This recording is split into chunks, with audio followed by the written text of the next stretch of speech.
여러분 안녕하십니까. 도서관은 방송 중 이번 주 주제는 학교 도서관 이야기입니다. 아마 사서 선생님들은 대부분 이해하실 거라고 봅니다.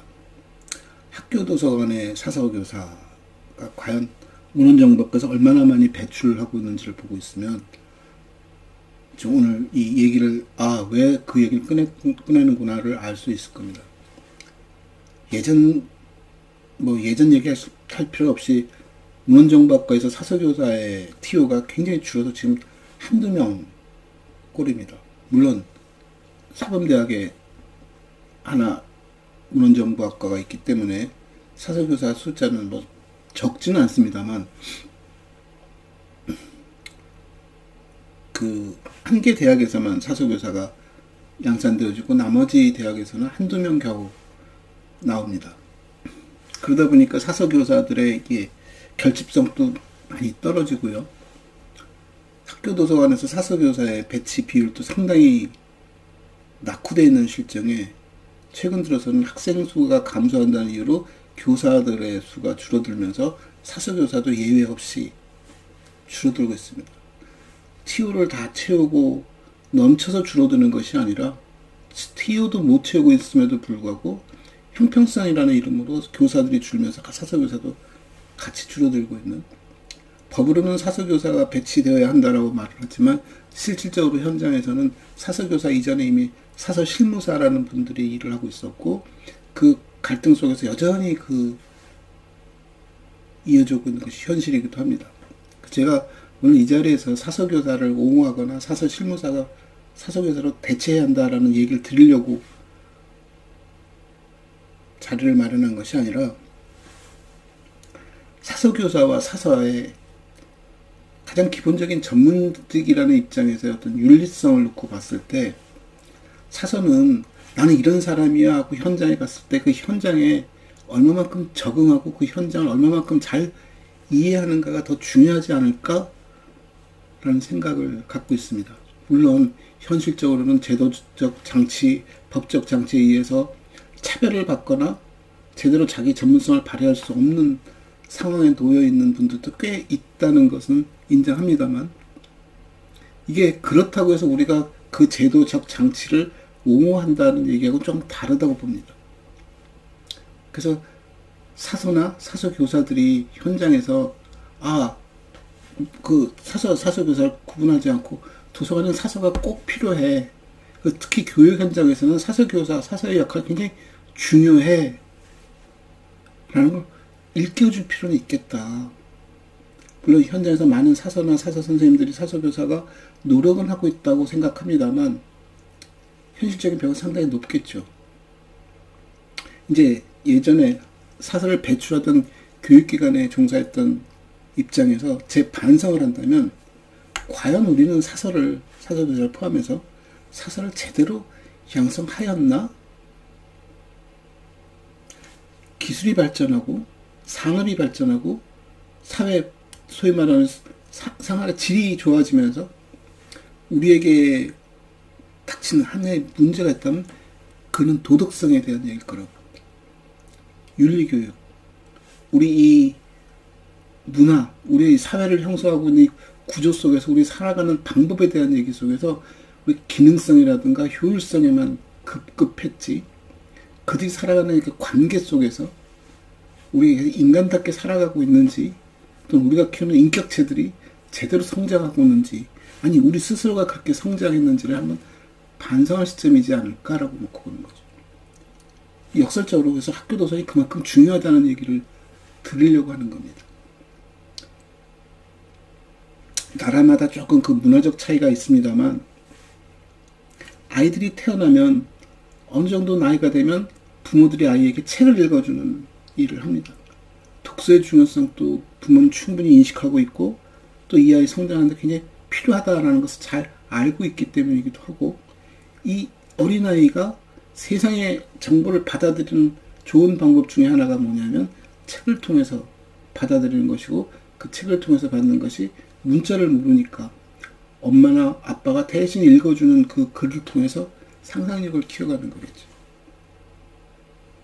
제 어릴 때 제 동생과 같은 방을 쓰면서 자기 전에 했던 일들이 하나 있습니다. 옛날 얘기를 하는 거죠.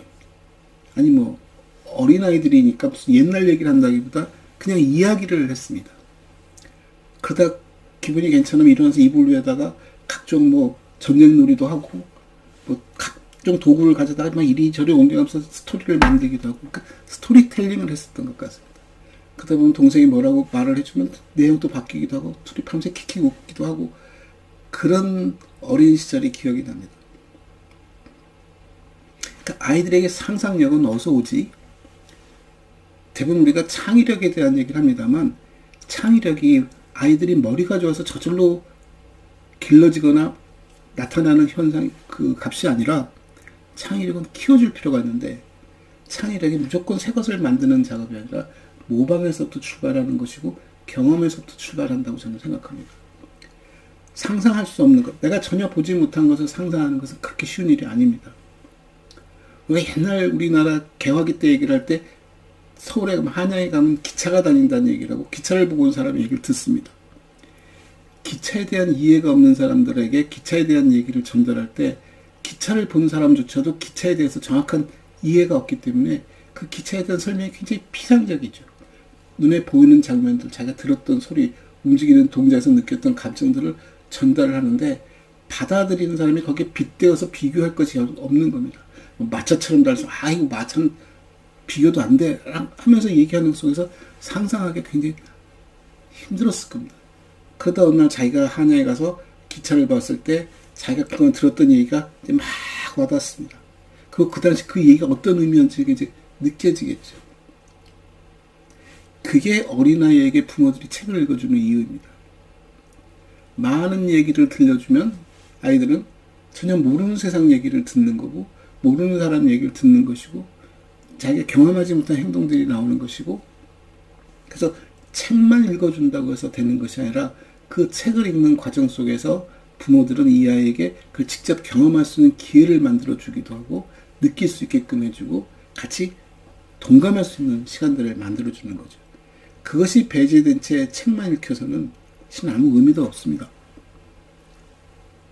그게 책 읽기의 출발이었고 그래서 어느 정도 자기 걸음을 가질 수 있게 되면 그 다음부터 부모는 아이를 데리고 공공도서관에 가서 책을 빌리게 합니다. 사회화 과정이죠. 아, 도서관이라는 것이 네 평생 이용해야 할 기관이야 알려주기도 하고 어떻게 이용하는지를 보여주고 경험할 수 있게끔 만들어주는 자리입니다. 여기서 조금 제가 하나 짚고 넘어가고 싶은 게 뭐냐면 우리나라 부모님들은 어떻게 하고 있지? 낮에 가끔 시간이 나서 공공도서관에 책을 빌리고 반납하는 집사람이 자주 빌리기 때문에 같이 따라가서 보면은 젊은 엄마들이 책을 반납하고 빌리는 일이 많습니다. 집사 한 편을 빌리면 안에 가서 보면 대부분 어린아이 책들을 가져와서 반납하고 빌려가고 한답니다. 아이에게 정해진 대출량과 부모의 대출량 합쳐서 몽땅 묶어서 가족 단위로 책을 많이 빌려가고 많이 반납하는데 부모들이 와서 그 일을 대신 하고 있다는 거죠. 아이에게 책을 많이 읽히겠다고 책 욕심 내서 가져가는 건 좋지만 아이에게 필요한 건 아까도 말씀드렸지만 책만 읽는 것이 아니라 그 책을 통해서 이 사회와 관계를 갖는 작업이 중요한 것이고 그 속에서 소위 도덕성, 이 문화를 배워가는 작업이 굉장히 중요한데 아이들이 도서관에 가서조차도 책을 못 고릅니다. 엄마가 여기서부터 여기까지 책을 빼서 가져가고 읽히고 또 반납하고 거의 강제성이죠. 제가 가끔 그런 얘기도 합니다. 양서는 어떻게 우리가 구별할까? 좋은 책만 읽어야 해 하는 게 부모들의 욕심이지만 다들 경험하셔서 알 겁니다. 좋은 책을 알아보는 방법은 그 경계를 알아보는 거죠. 좋은 책과 나쁜 책의 경계를 스스로 느끼는 거죠. 아, 저건 나쁜 책, 이건 좋은 책. 어떻게 할까요? 나쁜 책을 읽어본 거죠. 나쁜 짓도 해봤으니까 이게 나쁘다는 걸 아는 것이고 책을 통해서 간접 경험을 했기 때문에 나쁘다는 걸 아는 것이고 그 경계를 만들어가는 작업들을 봅니다. 경계가 사람마다 조금씩 다르겠죠. 일관성 있게 딱 이게 경계야 하게 그런 법률적 해석이 아니라 이렇게 규범적 해석 속에서 약간의 차별성도 있을 거라고 봅니다. 스스로 경험하고 스스로 깨닫는 시간을 주어야 하는 거죠. 어떤 책을 읽었더니 재밌어? 재미없어요. 그럼 사서 선생님이나 부모는 관찰을 해야 합니다. 저 아이는 왜 이 책을 재미없어 할까? 혹시 편식하는 건 아닐까? 아, 이 아이는 저 책을 싫어하는구나. 라든가, 객관적으로 봤을 때, 아, 저런 책을 읽으면 안 되는데, 다행히 저 친구는 그 책이 나쁘다는 걸 알고 있구나. 관찰을 통해서 그 친구를 계도하고, 넌지시 그 친구가 자기 스스로가 방향을 찾아갈 수 있게끔 만들어주는 게 좋은 것이지. 이건 아니야. 이건 맞아. 너 틀렸어. 이렇게 해야 해. 는 아니라고 봅니다. 그래서 부모들이 어린아이를 데리고 공공도서관에서도 사서 선생님과 얘기를 나누면서 간접적으로 이 아이에게 영향력을 미치지만 대놓고 넌 이 책 봐, 이 책 봐 하지는 않습니다. 왜냐하면 선택의 폭이 넓기 때문에 다양하게 고를 수 있게끔 기회를 주는 것이고, 아이가 와서 책을 반납할 때 사서 선생님이 한번 물어보겠죠. 책이 어땠냐는 등 그 내용에 대해서 물어보기도 하고 주인공에 대해서 물어보기도 하고 같이 웃어주고 공감해주고, 아이가 싫어하면은 그래 그럴 수 있겠다. 그럴 때 이제 추천도 해주는 것이고, 그게 이제 사회화 과정이고 도서관을 이용하는 방법이라고 봅니다. 그러다 학교에 들어가면 학교 도서관에 갑니다. 그래서 서양 아이들은 공공도서관에서 일부 경험을 하고 왔기 때문에 학교 도서관의 이용이 그렇게 불편하지 않을 수 있습니다. 대신 다름을 느끼겠죠. 아, 우리 학교 도서관은 우리 동네 공공도서관과 조금 다르네. 책들도 뭐 생각보다 더 많을 수도 있겠죠. 공공도서관, 어린이 도서실보다 훨씬 더 책이 많을 수도 있을 것이고, 또 그렇지 않은 것도 있을 수 있고, 도서관에 다른 시설들이 더 갖추어진 것도 있을 수 있고, 아니면 굉장히 작은 도서관일 수도 있는 것이죠. 그러면서 도서관의 다른 점을 느끼기 시작하고, 그때마다 소위 말하는 에티켓, 예의, 범절, 도서관을 어떻게 이용하는 것인가. 제가 예의, 범절 얘기했다고 이렇게 강제성을 띠고 이렇게 해야 해, 도서관은 조용히 해야 해를 말씀드리는 것이 아니라, 도서관이라는 하나의 생활 공간, 하나의 자기 사회 공간 속에서 스스로 살아가는 법을 배우겠죠. 교실에서는 교사를 통해서 그런 것들이 통제되어지기도 하고 익혀지기도 하고, 그 연장선에서 도서관이 존재한다고 본다면, 도서관은 교실에서의 학습 과정의 연장선이고, 이 학습 내용에는 사회화도 포함되어 있다는 것이죠. 그게 교실보다는 조금 더 자유로운 공간에서 조금 더 다양한 친구들과 선후배 관계라든가 동기 관계이면서도 다른 반 학생들과 이렇게 어울려지면서 성장해가는 겁니다. 그리고 책을 읽었을 때 학급 선생님은 여러 과목과 수업에 관심이 있겠지만, 사서 선생님은 이 아이가 무슨 책을 읽고 있는지, 얼마나 자주 오는지, 도서관에서 어떤 자세를 보이고 있는지 등등을 쭉 관찰하면서 그 아이에 맞게끔 지도를 할 수 있겠죠. 저는 그게 사서의 또는 사서교사의 역할이라고 봅니다.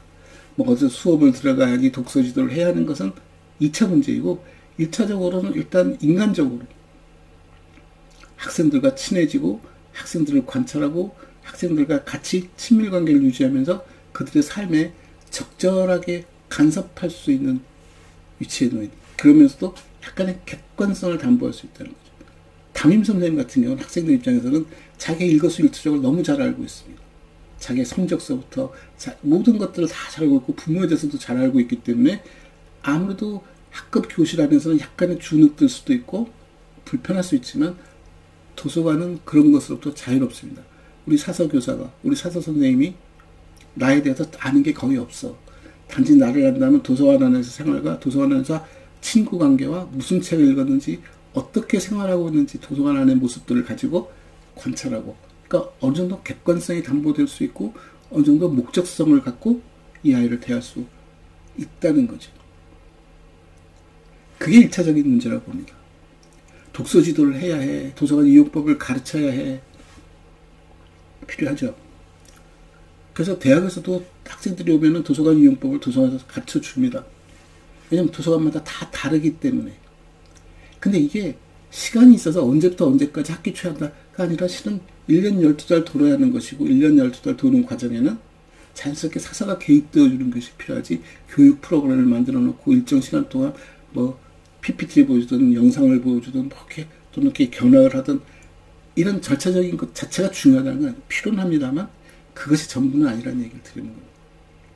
굉장히 사설이 길어졌는데, 그래서 사서교사 또는 사서선생님 뭘 하라는 건데, 특별히 뭘 하라고 해서 제가 이 말씀 드리는 게 아니라 사서의 자세를 말씀드리는 것입니다. 학교에 있었던 사람 입장에서, 아, 우리가 학생들에게 그런 거 안 가르치네. 우리가 가르치는 기능이고 기술이고 교과서적인 매뉴얼적인 얘기만 가르쳤지 그 매뉴얼 안에도 가장 중요한 단어 서비스라는 용어가 빠져있다는 겁니다. 오래전에는 서비스란 단어를 들으면 그거는 그냥 여분으로 내가 내 성격이 좋아서 저 사람을 조금 친절해주고 조금 잘 대해주는 것 뿐이지 이게 내 프로세스에 내가 하는 일 과정에 내 전문성에 아무런 큰 영향은 없어. 인상이 좋고 싹싹하면 좋지 정도였습니다. 근데 불과 한 10여 년 전부터 서비스는 학문으로 자리 잡기 시작합니다. 서비스 사이언스, 서비스 과학이라는 이름으로 자리 잡습니다. 서비스가 학문이 되어지고 과학이라고 평가받는 순간 서비스는 굉장히 중요한 요소가 되는 것이고 그 서비스를 우리가 어떻게 인정이든 또는 필요한 절차적이든 만들어내는 작업이 우리의 일 전체의 완성도에 굉장히 중요하다는 인식이 드는 거죠. 그런데 재미있는 것은 도서관이라는 공간은 90%가 서비스라는 겁니다. 단지 10%만이 자원이라고 저는 생각합니다. 도서관은 책이 있는 곳이야 라는 일반인의 생각에는 서비스가 빠져있는 것이고 이 서비스에 대해서는 당연시하고 그게 대수롭지 않게 여겼던 부분이지만 서비스를 딱 도서관 안에다 집어넣는 순간 서비스가 90이 되고 10%가 자원이 되는 겁니다. 그러니까 학교 도서관에 제가 농담 삼아 예전에도 교장 선생님들이 우리 학교에는 사서 선생님이 없다. 왜 사서 선생님 안 뽑습니까? 사서 선생님 어떻게 뽑습니까? 우리 학교에는 도서실도 없는데요. 예전에 그런 학교도 꽤 있었습니다. 도서실이 없어서 사서를 못 뽑는다고. 문헌정보학과 선생님에 대한 약간은 이제 예우이기도 하고 핑계이기도 하겠죠. 그래서 제가 사서 선생님이 가는 순간 그 학교는 도서관이 생기는 겁니다. 사서의 중요성과 사서교사, 사서의 서비스가 90%라는 말씀을 제가 드리는 겁니다. 그래서 그렇게 놓고 본다면 학교 도서관은 책을 사고 하는 그런 어떻게 행정적이고 도서관이 갖고 있는 의례적인 절차적인 부분들에 대해서는 설명하지 않아도 다 압니다. 일반 도서관이나 학교 도서관 그 차이는 없습니다. 책이 학생용일 뿐이고 학생들 교육과정이라든가 학생들의 수준에 맞게끔 구성되어 있겠죠. 근데 우리가 간과하고 있는 게 하나 있습니다. 학생들에게 책이 중요한 것은 출발이 문해력이고 도서관이 의미 있는 것은 마지막 숟갈까지도 문해력이기 때문입니다. 그 문해력이 책만을 통한 것이 아니라 모든 관계 속에서 모든 활동 속에서 문해가 담겨 있다는 얘기죠.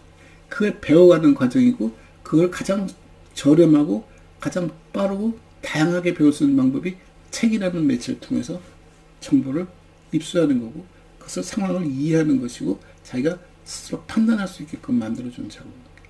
그 연습을 시켜주는 것이 학교입니다. 그러니까 선생님들이 사서 선생님, 사서교사들이 학생들이 왔을 때 해줄 일은 뭐냐면 저 친구의 문해력을 향상시키는 노력입니다.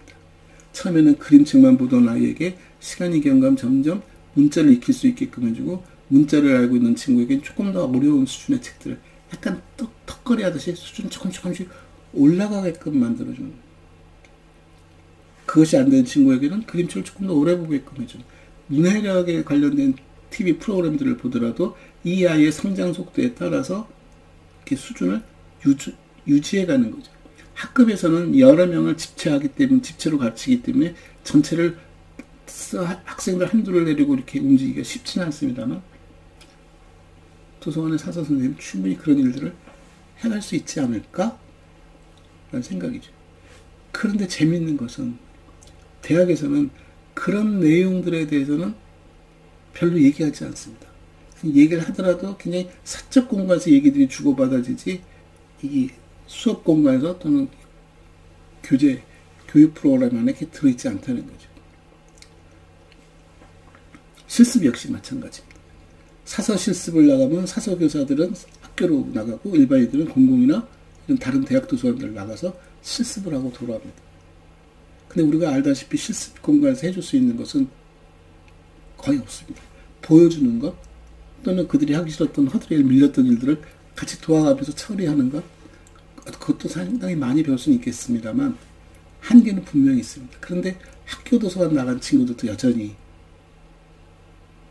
일단 학교 도서관에 사서 교사 자기네들이 사서교사가 많지 않다는 것과 사서 실무사들과 사서교사 실습생들하고는 조금 관계가 껄끄럽다는 것, 잘 받지도 않는다는 것.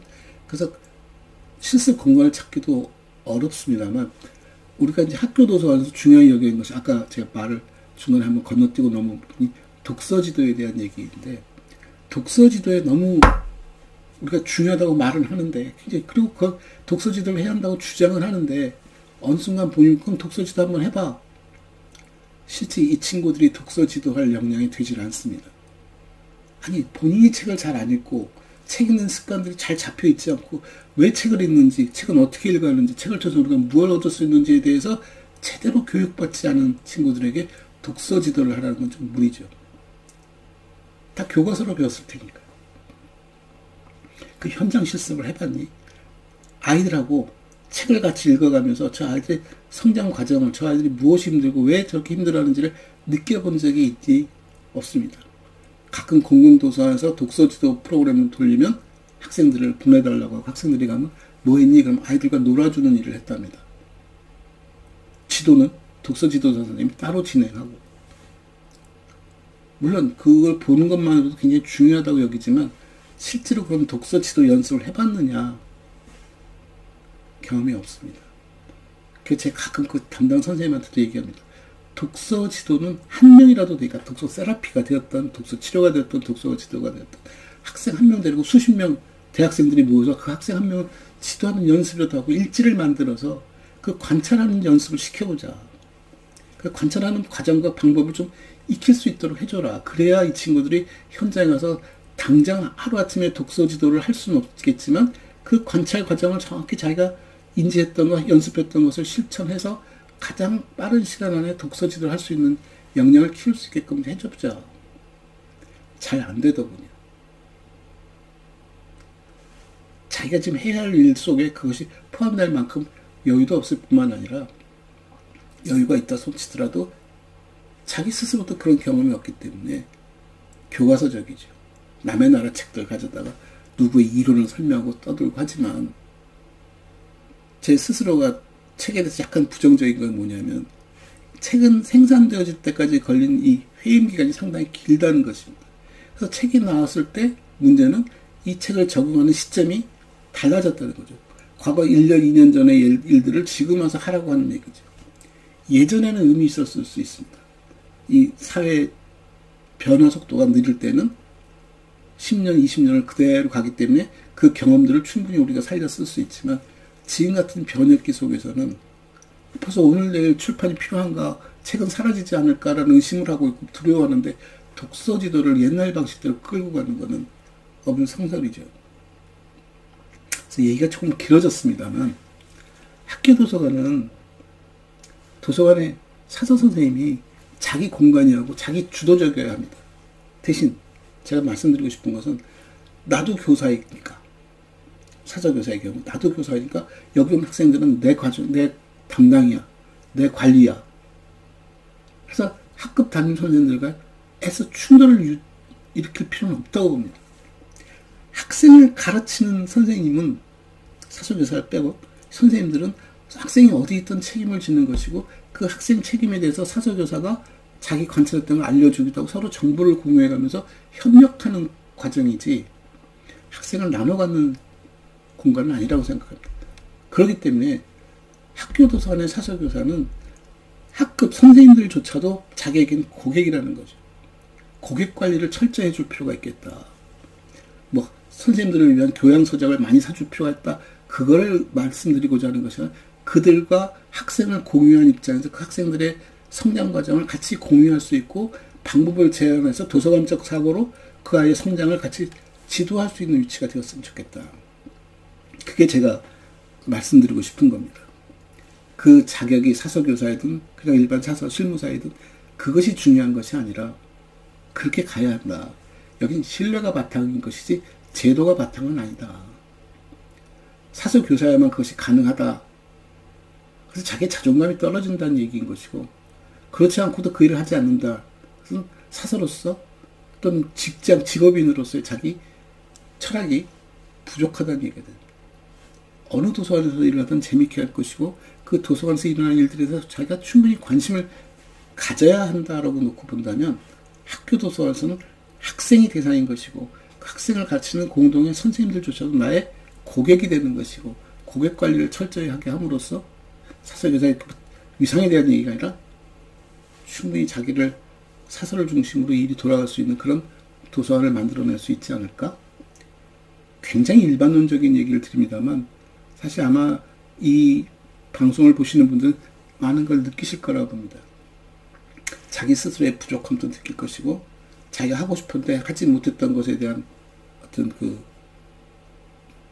자존감에 대한 얘기들도 한 번씩 반성해 볼 수 있을 거라고 봅니다. 그래서 저는 이 기회에 학교 도서관에 계신 모든 선생님들이 조금은 적극적으로 학생들에 더 관심을 갖고 그런 제도적 장치라든가 눈에 보이는 프로그램을 유지하는 것보다는 스스로 학생들과 소통할 수 있는 학생이 많아도 상관없습니다. 사람들은 우리 도서관 너무 많아서 학생이 너무 많아서 힘들어요.